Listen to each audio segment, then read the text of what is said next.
Pernah kepikiran nggak? Gimana caranya tubuh kita ini mengelola pengiriman pasokan dan pembuangan limbah buat triliunan sel? 24 jam sehari, 7 hari seminggu, tanpa henti.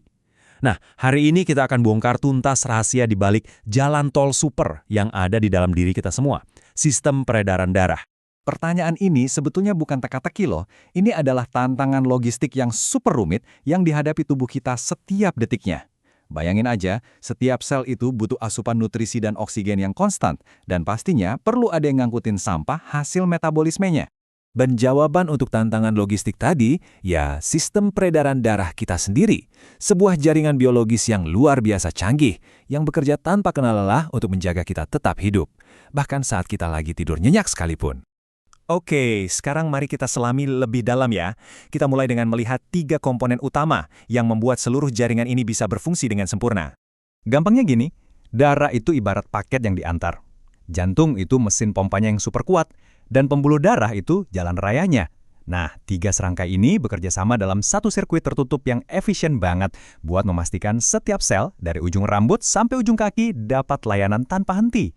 Jadi sebenarnya apa sih isi paket atau muatan yang diangkut oleh sistem ini?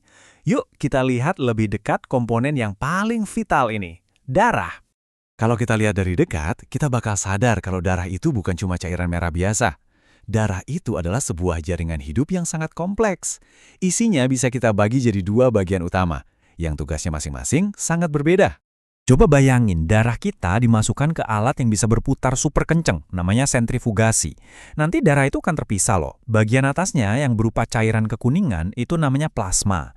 Sementara bagian yang lebih berat dan mengendap di bawah itu adalah elemen padatnya, yang isinya ya sel-sel darah itu tadi.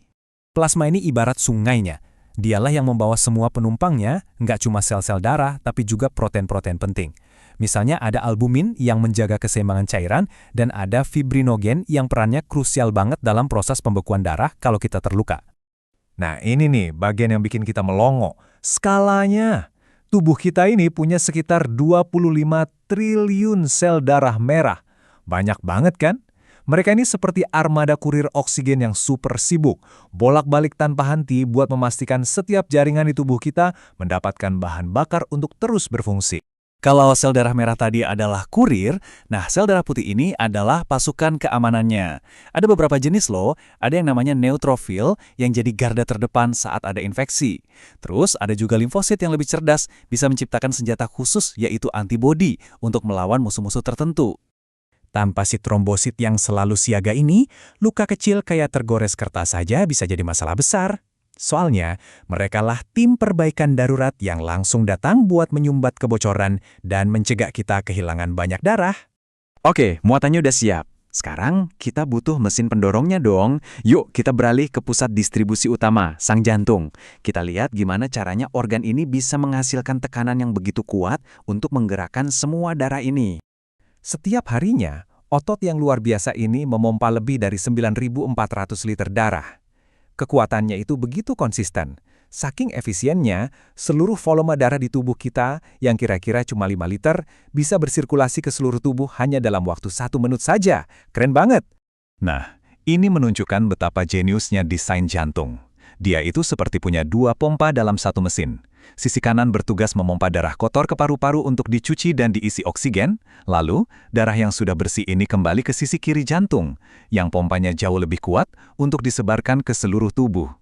Jadi, darah yang kaya oksigen dan miskin oksigen nggak akan pernah tercampur. Tentu saja, pompa dan muatan nggak akan ada artinya kalau nggak ada jalan rayanya. Nah, sistem peredaran darah kita ini punya jaringan pembuluh darah yang terdiri dari 3 jenis utama. Arteri itu bisa kita ibaratkan sebagai jalan tol bertekanan tinggi. Dindingnya tebal dan elastis, karena memang dirancang khusus untuk menahan semburan darah yang kuat dari setiap detak jantung. Sementara itu, vena adalah jalan pulang bertekanan rendah. Karena tekanannya rendah, vena punya katup-katup kecil untuk memastikan darah nggak mengalir mundur. Jadi, biar gampang ingatnya, gini aja.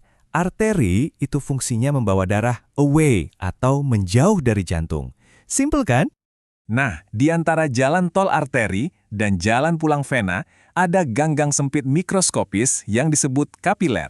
Disinilah semua transaksi penting terjadi. Dindingnya itu super tipis, cuma setebal 1 sel. supaya proses pertukaran oksigen, nutrisi, dan produksi sisa bisa berjalan dengan sangat efisien dan cepat. Oke, bagian terakhir, gimana caranya jaringan yang luar biasa ini merawat dirinya sendiri dari kerusakan? Dan gimana cara sistem ini memastikan semua komponennya, terutama darah, bisa cocok satu sama lain? Jadi kalau ada jalan yang bocor, tim perbaikan kita, si trombosit, bakal langsung bergerak cepat ke lokasi.